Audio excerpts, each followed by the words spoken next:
Señor, te doy gracias por este momento, por este tiempo, Señor, por este día. Te pido, Padre, por los niños y los jóvenes que están aprendiendo en este momento más de ti. Y te pido que tú guíes, Señor, en este momento con ellos, que aprendan y que se acerquen, Señor, más a ti. Y te pido, Padre, que tú nos hables por medio de tu palabra. Que el mensaje que tú tienes para nosotros sea muy claro en este día. Y te lo pido en el nombre de Cristo Jesús. Amén. El progreso en la vida se mide de diferentes maneras. Algunos padres tienen la costumbre de poner en el marco de alguna puerta de su casa una notita o una marca donde está a la altura de sus hijos y lo hacen cada cierto tiempo y ahí se va midiendo el crecimiento de los niños. Cuando un bebé va al pediatra, siempre mide los hitos de desarrollo para ver si se está desarrollando bien. Muchos padres se fijan en las notas escolares de sus hijos para ver si están aprendiendo.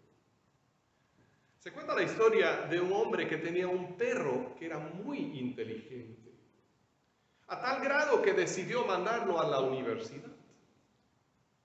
Después de su primer semestre de estudio, el perro regresó a la casa y su amo le preguntó cómo le iba, qué tal iba progresando en sus estudios. Y el perro le contestó, bueno, en realidad batallo mucho con la ciencia y las matemáticas, pero estoy aprendiendo un segundo idioma perfectamente bien. Y su amo lo miró sorprendido y le dijo, de veras, a ver, háblame en tu segundo idioma. Y el perro le dijo, miau. Ahora, quizás el progreso de un perro se mide de una manera un poco diferente del progreso de un ser humano, ¿no? Pero en esta mañana quiero que consideremos la pregunta de cómo se mide el progreso de una iglesia. ¿Cómo se mide el progreso de una iglesia? ¿Cómo será una iglesia que progresa? ¿Cuáles son los hitos de su desarrollo, de su crecimiento? Una iglesia que progresa se distingue por dos cosas que vamos a ver en esta mañana. El apóstol Pablo menciona estas dos cosas cuando expresa su gratitud por la iglesia en Filipos, que aunque no era una iglesia perfecta, era una iglesia buena, una iglesia ejemplar. Después de saludarles, él da gracias a Dios por esta iglesia y menciona dos cosas en particular que sirven como muestras de su progreso y que sirven para cualquier iglesia como medidas también de su avance. Encontramos estas palabras en Filipenses 1, del 3 al 8. Filipenses 1, del 3 al 8. Y vamos a leer lo que Dios nos dice en su palabra. Doy gracias a mi Dios cada vez que me acuerdo de ustedes. En todas mis oraciones por todos ustedes, siempre oro con alegría, porque han participado en el Evangelio desde el primer día hasta ahora. Estoy convencido de esto. El que comenzó tan buena obra en ustedes, la irá perfeccionando hasta el día de Cristo Jesús. Es justo que yo piense así de todos ustedes, porque los llevo en el corazón. Pues ya sea que me encuentre preso o defendiendo y confirmando el Evangelio, todos ustedes participan conmigo de la gracia que Dios me ha dado. Dios es testigo de cuánto los quiero a todos con el entrañable amor de Cristo Jesús. El apóstol Pablo daba gracias por la iglesia de Filipos. Él decía, cada vez que oro por ustedes le doy gracias a Dios. Y yo me pongo a pensar, ¿será que algunas personas dan gracias a Dios por esta iglesia? Ojalá podamos ser una iglesia de la que se dice, gracias Señor por la iglesia Nueva Esperanza, porque ahí llegué a conocer a Cristo. Gracias Señor por la iglesia Nueva Esperanza, porque ahí mi familia fue restaurada, ahí mis hijos supieron del Señor. Que así como la iglesia de Filipos era un motivo de gratitud para el apóstol Pablo, nosotros también podamos ser un motivo de gratitud para otras personas. Ahora, ¿cuáles son las marcas del progreso de esta iglesia por la cual Pablo está dando gracias? ¿Cuáles son las cosas que muestran que estaba progresando? Bueno, en primer lugar, vemos que una iglesia que progresa es una iglesia saturada con el Evangelio. Una iglesia que progresa es una iglesia saturada con el Evangelio. Pablo daba gracias a Dios, orando siempre con alegría, porque los filipenses habían participado en el Evangelio desde el comienzo y hasta el presente.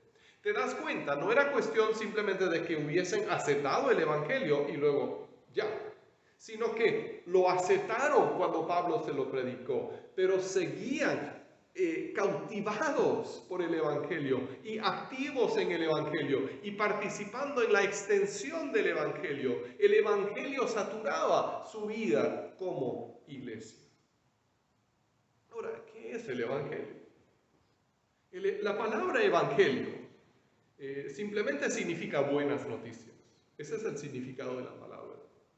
Entonces, cuando hablamos del Evangelio, estamos hablando de las buenas noticias, o sea, el mensaje de lo que Dios ha hecho por nosotros en Jesucristo. Nuestra situación como seres humanos es esta.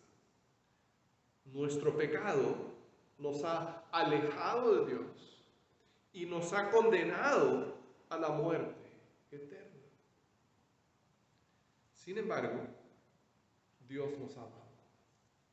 Sin el Evangelio nosotros no tendríamos esperanza ni futuro. Sin el Evangelio estaríamos condenados a una eternidad de sufrimiento y de dolor. Pero el Evangelio nos dice que Dios nos ama y que su amor cruzó la distancia creada por nuestro pecado. Que Dios vino corriendo a nuestro encuentro. Que Dios extendió sus brazos en la cruz para mostrarnos qué tan grande es su amor. Él mismo pagó nuestra condena para que pudiéramos ser libres. Solo tenemos que arrepentirnos de corazón y entregarle nuestra vida a Jesucristo. Y cuando lo hacemos, entonces vivimos desde ese momento en adelante para siempre en el amor de Dios. Hay mucho más que podríamos decir acerca del Evangelio. Hay muchas repercusiones y muchas otras cosas que el Evangelio significa, pero eso es el Evangelio de manera muy resumida. El mensaje de lo que Dios ha hecho por nosotros en Jesucristo.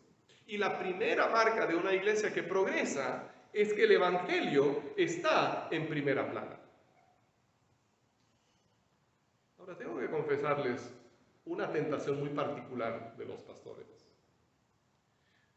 Muchas veces nosotros nos sentimos tentados a medir el éxito de nuestro ministerio según el número de personas que asisten a los cultos, o el número de personas que se ha bautizado, o la cantidad de las ofrendas. Esas son las tres cosas que muchas veces los pastores miramos. Y si la asistencia es grande, nos sentimos muy bien, porque hay mucha gente que se ha reunido para adorar al Señor. Y si estamos bautizando a muchas personas, decimos qué bueno. Pero si de repente un domingo baja la ofrenda, decimos, ay, ¿qué estará pasando? ¿Que no prediqué bien el domingo pasado? ¿O qué sucedió? Y no quiero menospreciar estas cosas, ¿no? Porque a fin de cuentas, la asistencia a la iglesia mide el número de personas que se han reunido para alabar a Dios.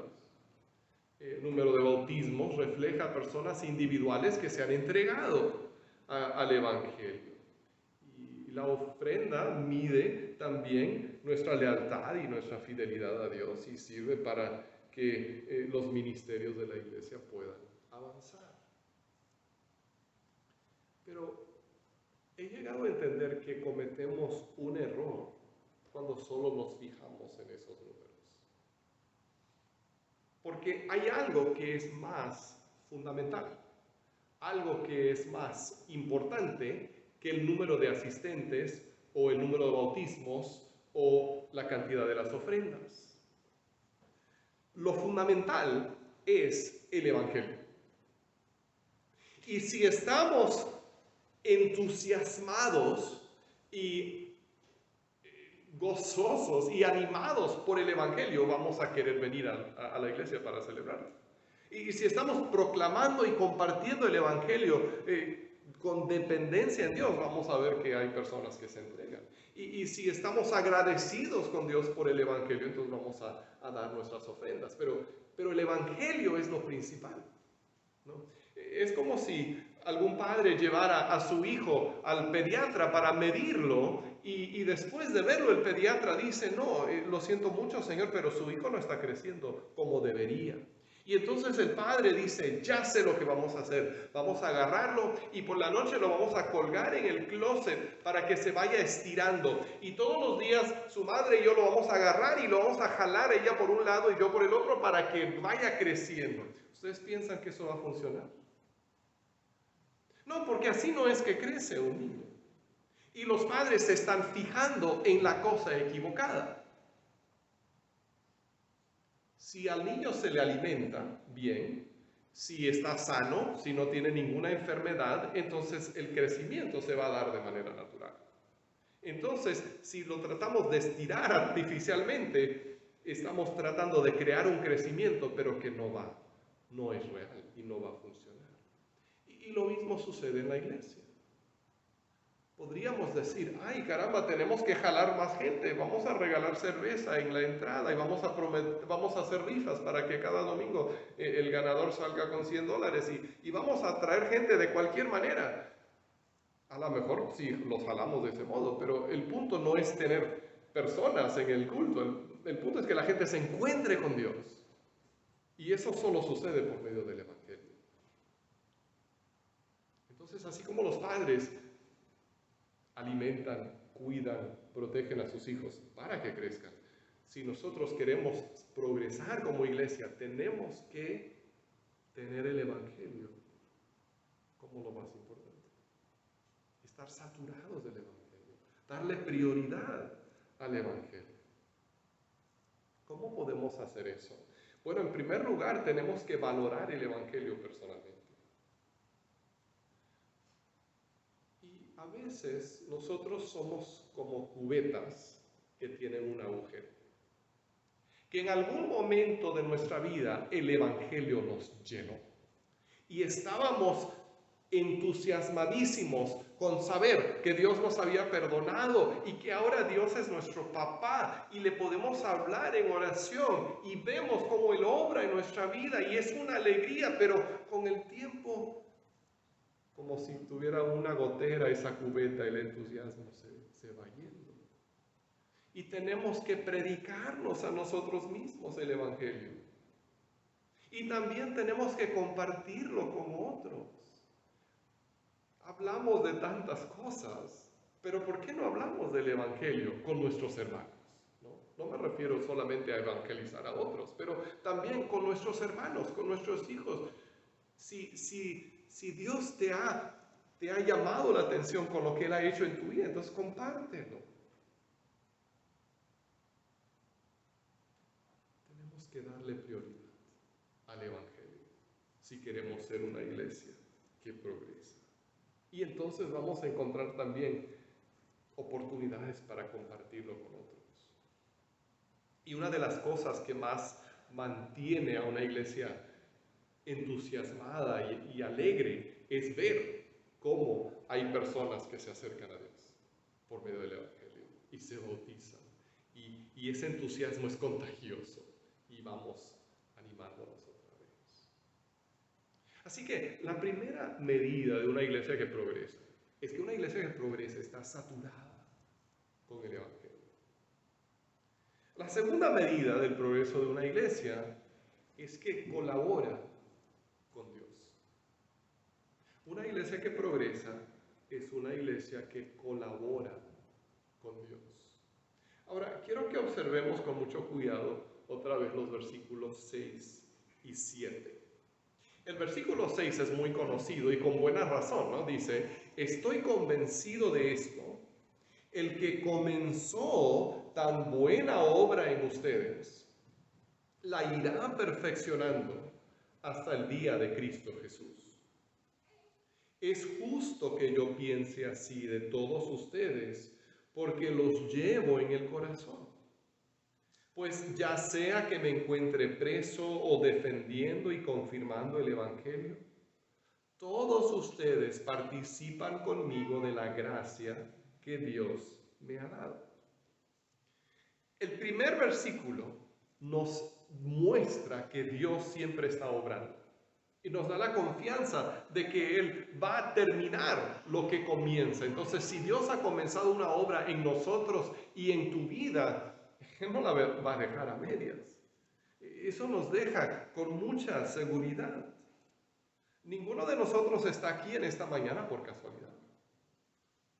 Estamos aquí porque Dios nos llamó, porque Dios nos atrajo, porque Dios nos dio un empujoncito de la cama y a lo mejor usó la mano de tu esposa, no sé, pero Dios nos dio un empujoncito y nos sacó. ¿Por qué? Porque Dios está obrando, Dios está trabajando y lo que Él comienza, Él no lo deja a medias. Algunos años atrás compré en oferta una serie de discos que prometía enseñarle a uno cómo cómo crear páginas web y otras cosas así. Y yo, muy entusiasmado, los compré y dije, voy a enseñarme a programar, voy a enseñarme a hacer páginas web, a lo mejor puedo ganar un poco de dinero con esto. Y ahí se quedaron los discos en mi escritorio y de vez en cuando los miraba y decía, caramba, tengo que ponerme a hacer esto uno de esos días, y se llenaban más y más de polvo, yo los despolvoreaba y decía, un día de esos tengo que hacerlo, hasta que un día me di cuenta de que ya estaban obsoletos, que ya había avanzado mucho la tecnología y lo que me iban a enseñar ya no me iba a servir y por fin los tiré a la basura. Y seguramente puedes pensar en algún proyecto que tú empezaste y que nunca terminaste. Porque así somos a veces, pero Dios no es así. Dios no comienza proyectos para dejarlos a medias. Dios lo que comienza, lo termina. Entonces podemos estar seguros, porque Él no nos va a dejar a medias. Pero el apóstol Pablo también menciona una evidencia que aumenta nuestra seguridad. Y por esto hemos dicho que una iglesia que progresa es una iglesia que colabora con Dios. Porque Dios está obrando, pero también nos llama a nosotros a dejar que Él trabaje en nuestras vidas y que nos use a nosotros. Entonces, inmediatamente después de decir que estaba convencido de que el que había comenzado la obra la iba a terminar, el apóstol Pablo dice, es justo que yo piense así de ustedes, pues ya sea que me encuentre preso o defendiendo y confirmando el Evangelio, todos ustedes participan conmigo de la gracia que Dios me ha dado. Es decir, Dios está trabajando, pero ustedes también están permitiendo que trabaje, están colaborando con Él, están dejándose usar. Es como cuando se levantan los molinos para generar electricidad. A mí me ha fascinado los últimos vuelos que he tomado, sobre todo en las partes más planas de este país. Hay lugares donde hay enormes cantidades de grandes molinos y van dando vueltas lentamente y todo es para generar electricidad. Ahora, ¿cómo es que funciona un molino? ¿El molino tiene un motor adentro para girar las aspas? No, claro que no. El viento que sopla es el que hace girar las aspas del molino para que pueda generar electricidad. Podemos imaginarnos que antes de que se levantaran los molinos, el viento estaba soplando, pero no se estaba aprovechando. Los molinos se posicionan de manera exacta para captar el mayor poder o la mayor potencia posible del viento que está soplando. Y eso también es lo que sucede en una iglesia que progresa. Porque el poder de Dios está ahí. O sea, así como el viento siempre está soplando, el Espíritu de Dios siempre está activo. Él siempre está trabajando. Su poder nunca se termina.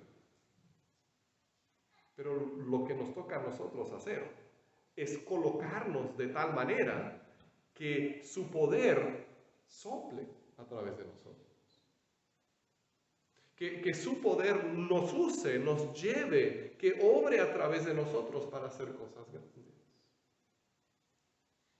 Muchas veces cometemos uno de dos errores que son extremos, ¿no? A veces decimos, bueno, si Dios lo está haciendo, entonces yo no tengo que hacer nada. Es como una persona que visitamos una vez, don Isidro y yo, y le compartíamos el Evangelio y dijo, sí, eso ya lo sé, había estado en alguna iglesia en un tiempo, y dijo, pero cuando Dios quiere que yo me salve, Él me va a traer y yo no voy a tener que hacer nada. Y no lo pudimos sacar de ahí. Seguía insistente en esto, muy conveniente para él, ¿no? Podía seguir con su vida y Dios era el que tenía que salvarlo. Ese es un extremo de pasividad, donde decimos, Dios lo hace todo y yo nada más me quedo aquí con los brazos cruzados y no hago nada. Pero el otro extremo es de la persona que dice, no, a mí me toca hacerlo todo y no sé cómo lo voy a hacer, no sé cómo voy a convencer a esta persona de que acepte a Cristo, no sé cómo voy a enseñarles a mis hijos, no sé cómo voy a servir a Dios, ay, no puedo. Y nos olvidamos del poder de Dios. Y lo estamos tratando de hacer todo nosotros en nuestras propias fuerzas. Pero la iglesia progresa cuando aprendemos a ser como molinos y levantarnos para dejar que el poder de Dios fluya a través de nosotros. ¿Y cómo nos conectamos con ese poder de Dios? Principalmente por medio de la oración. Cuando nosotros oramos con sinceridad, eso refleja que dependemos de Dios. Y cuando no sentimos la necesidad de orar, muchas veces es porque estamos dependiendo de nuestras propias fuerzas. Y pensamos que nosotros lo podemos hacer, así que, bueno, sí, hay que orar un ratito para que no piensen que no somos espirituales, pero en realidad no es tan necesario.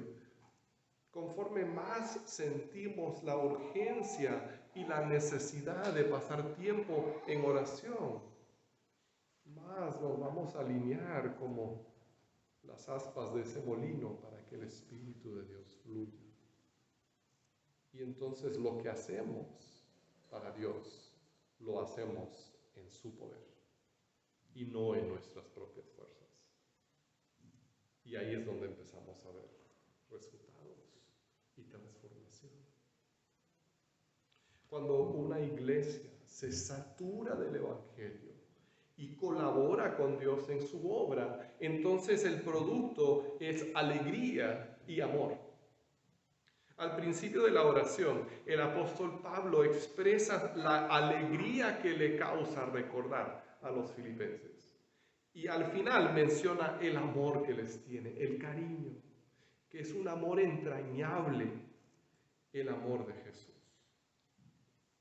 La iglesia de Filipos no era una iglesia perfecta, tenía sus defectos, pero era una iglesia buena, una iglesia que progresaba porque estaba saturada del Evangelio y colaboraba con Dios.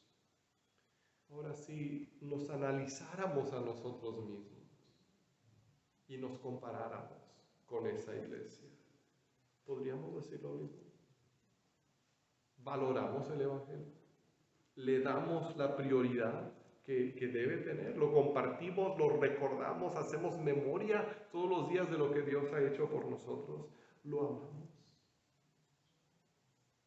Dejamos que Dios obre a través de nosotros, entregándonos cada día cuando nos levantamos, Señor, lléname con tu espíritu, úsame hoy.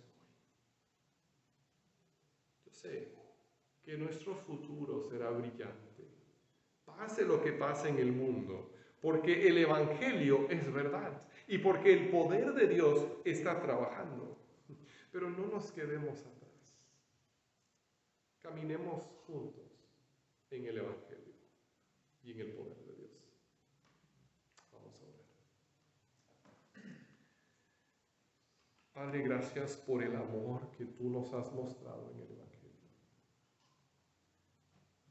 Gracias, Señor, por Jesús, por todo lo que tú has hecho por nosotros en él.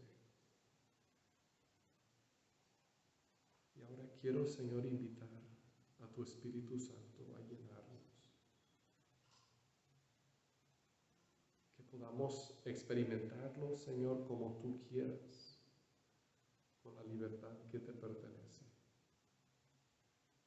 Para ser, Señor, los siervos que tú te mereces tener. Y para ser la iglesia que tú quieres que seamos aquí en este lugar y en este momento. Y así te lo pido en el nombre de Cristo Jesús.